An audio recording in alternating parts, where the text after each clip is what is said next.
इन्हीं के नेता के मुद्दे की बात करता हूं। पहली बात, अनुराग भदौरिया जी ने कहा लड़का तो बहुत अच्छा है और मौसी जी और शोले की बात करने लगे।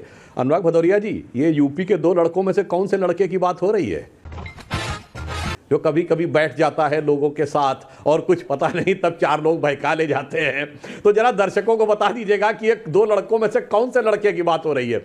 वो लड़का जो बड़का हो गया नेता प्रतिपक्ष बन के, या वो लड़का जो छुटका हो गया यूपी में नेता प्रतिपक्ष था और वहां जाके अब नेता प्रतिपक्ष के पीछे खड़े हो गए?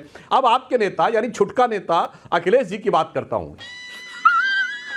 ये बताइए, अपराधी की जाति तो पूछना तो ये तो छुटका नेता नहीं है वो, सवाल है। देश के बड़े नेता हैं, एसटीएफ का डिटेल दिया गया, 5 यादव एनकाउंटर में मारे गए, 10 ब्राह्मण मारे गए। अब बताइए, और मजे की बात कर रहा हूं, अभी सुनिए, एक लाइन कह दूं, पूरी बात सुनिए। बोलिए। और बंगाल में जो सिलीगुड़ी में वीडियो आया, आप देखिए, बीच में मत बोलिए, आपका मनोरंजन हम लोग सब सुन रहे थे, आपका नृत्य शैली का डिबेट हम लोग पूरा सुन रहे थे। अब वाक्य सुन लीजिए, सुनिए। सिलीगुड़ी का जो वीडियो आया है उसमें जिस बच्चे को मारा जा रहा है, पीटा जा रहा है, उसका नाम क्या है? अंकित यादव।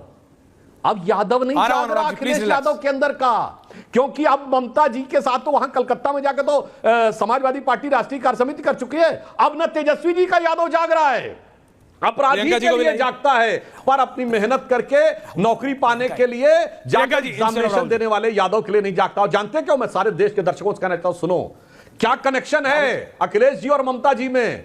केवल कनेक्शन यह है कि वो मजबूत वाला वोट बैंक है, इसलिए चुप रहना है, कुछ नहीं बोलना है, तब यादव नहीं दिखेगा। याद करिए आजमगढ़ का दंगा, अनुराग जी, जब यादवों की बेटियों के साथ बदतमीजी हुई थी, मुलायम सिंह जी सीएम थे, दंगा हुआ था और आपके खासिल खुसूस थे रमाकांत यादव, और उन्होंने कहा था मुलायम सिंह ने बुला के कि माफी मांगो मौलानाओं से। रमाकांत यादव ने मना कर दिया था और उसके बाद पार्टी छोड़ दिए थे। इसलिए ओबीसी हो या अपनी जात हो, तब तक जब तक वो मजबूत वाला वोट बैंक ना, मजबूत वाला वोट बैंक दिखा, खटाक से सब यादव किनारे। अब पूछना चाहता हूं, बताइए भाई, अपराधी की जात पूछ रहे थे, परीक्षार्थी की जात क्यों नहीं दिखाई पड़ रही? मैं नहीं बताऊंगा। सुधांशु जी, एक बात मान लीजिए, अखिलेश यादव जी देश के बड़े नेता हैं। देश के बड़े नेता आपके साथ ओके, 10 सेकंड्स होगा, तथ्य पे बात नहीं करते। ये आदमी तो मुझे आधा पागल नजर। सुधांशु त्रिवेदी जी बड़े प्यार से तभी कह गए कि मार खाने वाला अंकित यादव था, ये नहीं बताया कि मारने वाले की जाति क्या थी। वो भी तो देख लेते कि मारने वाले की जाति कौन थी। आप ही लोग के लोग भेजे हुए लोग थे ना, और आप लोग अभी उंगली उठा रहे हैं हमारे लोगों पे, हमारे नेताओं पे। गए आप फोन करने ममता जी को, गए नरेंद्र मोदी फोन करने, नीतीश कुमार जी फोन करने। बिहार नहीं चाहिए, बिहारी से मतलब नहीं, आपको कुर्सी से मोह। लालू जी ने फोन किया, उसके बाद वो आदमी पकड़ा गया, लेकिन नहीं, आप लोग ही वो लोग हैं जो जाति देखकर ठोको नीति अपनाते हैं। तेरा तो गेम बजाना पड़ेगा। एसटीएफ को क्या बना के छोड़ दिया है, पूरा देश देख रहा है। तो इसलिए आप तो इस तरह की घटिया बातें मेरे सामने मत ही कीजिए कि आप लोग यादव वोट बैंक है। मैं तो कम से कम प्राउडली कह सकती हूँ ना कि ये तबका है जो कम से कम रैशनलिस्ट है, सोच सकता है कि देश का विकास कौन करेगा। आप कहाँ के ज्ञानी बाबा? जो नहीं सोच सकते हैं उनको समझने की जरूरत है कि वोट कैसे सही जगह डाला जाए, कि कोई कपड़ों से देश की पहचान ना करे और कहीं विदेश में हमारे प्रधानमंत्री जाएं, प्रधानमंत्री के सामने ये बोलते ये छोटे देश के प्रधानमंत्री हैं, तो ये कहने की हिम्मत रखे, उसका बहिष्कार करने की हिम्मत रखे, उनको बोलने की हिम्मत रखे कि ना मैं मजबूत देश के प्रधानमंत्री हूं। इस तरीके से वहां पर भर भर के बोरा में लेके जाते हैं महिलाओं को, वो मोदी मोदी करवाने के लिए। अभी मजा आएगा ना भिड़ो। और वहीं उड़ीसा में 80 साल की बुजुर्ग महिला 2 किलोमीटर घसीट घसीट के वो महिला जाती है वृद्धा पेंशन पाने के लिए। 2 भारत बना दिए हैं आप लोगों ने, 2 भारत बना दिए हैं आप लोगों ने। फंस गया सीएम। प्रियंका जी को राष्ट्रीय चैनल पे गंभीरता से विषय रखना चाहिए, कोई जरूरत नहीं है ये खराब, घटिया और छूटा ये सब शब्दों का प्रयोग करने का। मैं पूछना चाहता हूं, तमिलनाडु के तो मुख्यमंत्री ने क्या बोला था बिहारियों के लिए?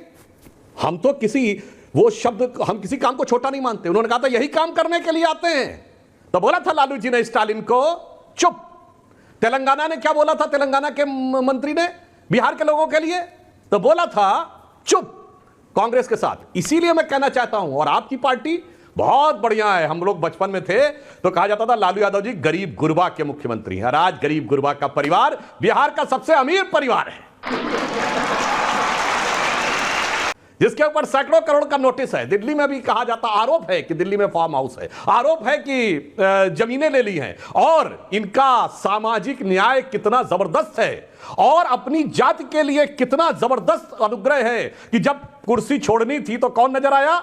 सबसे पहले मेरा साला चलता था, फिर मेरी पत्नी, फिर मेरा बेटा, फिर मेरा दूसरा बेटा, फिर मेरी पहली बेटी, फिर मेरी दूसरी बेटी। खत्म। जातिवाद का चूरन, परिवार को संपत्ति संपूर्ण। अभी गाली वक्त चुपचाप रहो, बहुत खराब हो रहा तुम।